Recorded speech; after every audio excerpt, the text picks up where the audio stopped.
Hello everyone, Daniel here from the Next Issue Podcast. On today's video, I'll be doing a review for Bleach, Thousand Year Blood War, episode 24, Too Early to Win, Too Late to Know.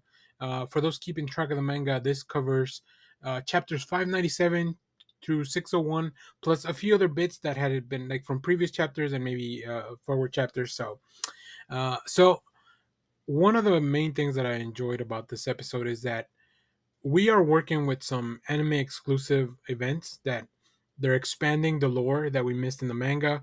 They're reworking some of the scenes to make them fit better into this narrative that Kubo was trying to tell all along. So, as somebody that up until this point, like this is kind of where I get lost in the manga. Like my memories are not as strong with remembering what's happened when in upon my read. I think there's a few big things that will pop out as I see them in the anime, but like I'm really glad that at this point, like I'm kind of going into unexplored territory, like very like even from the opening scene. So we're gonna get into spoilers. So if you haven't watched the episode, make sure to watch the episode before you watch the rest of this. But we open up with a flashback sequence, which is I'm pretty sure it's an anime original stuff.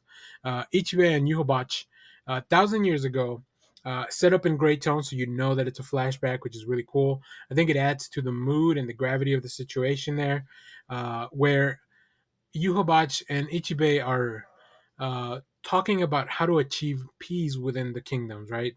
Ichibe suggests that the nation of light should align with the Quincy that are on the world of the living. Like they should, because I guess to that point they were different. Even though they were all Quincy, like there were different sections or nations, whatever you want to call them.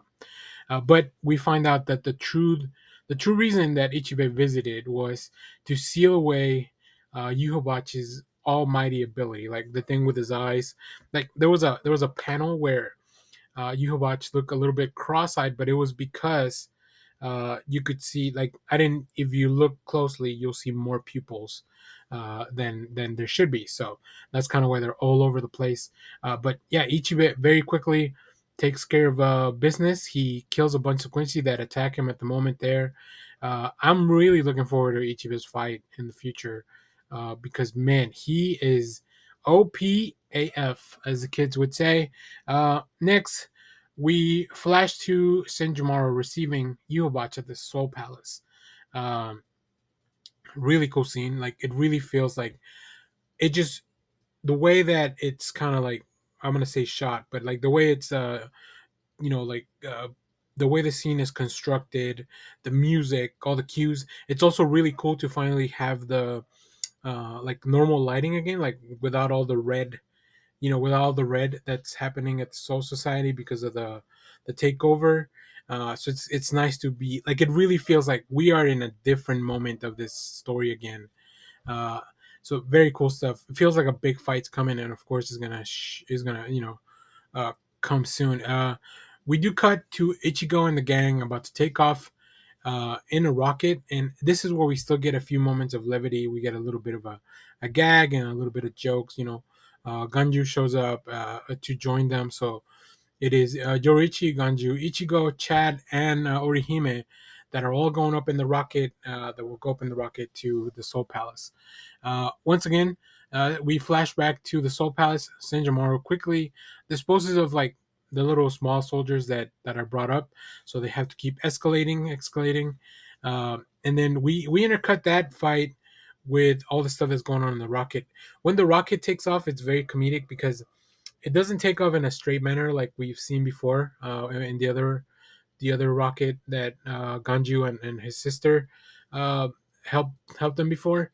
Um, it takes off in a very comedic fashion, and it goes around like we get to see the reaction from everybody that's still fighting down there at the Soul Society.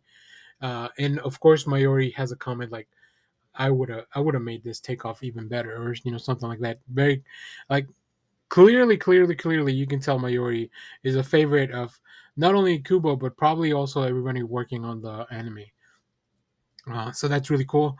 We get to hear Ichigo and the gang talk a little bit about the lore and some exposition needed for like what we're about to get into.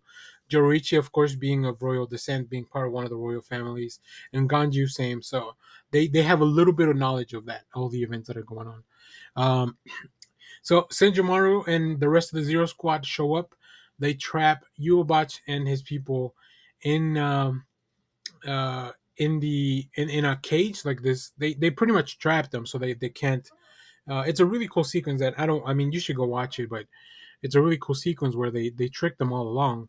But finally, Yuobach's royal guard shows up, and they have a fight. Which, man, I'm not even gonna talk about it. It's just one of the best fights we've seen so far, uh, because of how brief it is, and it just feels like it's really putting over the Zero Squad, Zero Division.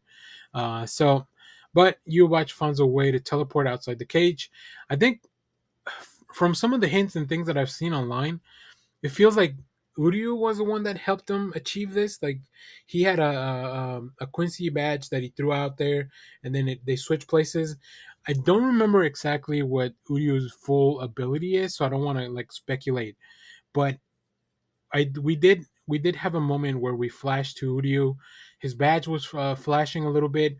You could see the blue tint in his eyes from the power that the Quincy have. So something was going on there, and we end this episode with Ichibe and Yuobach confronting each other once again to bookend the whole episode.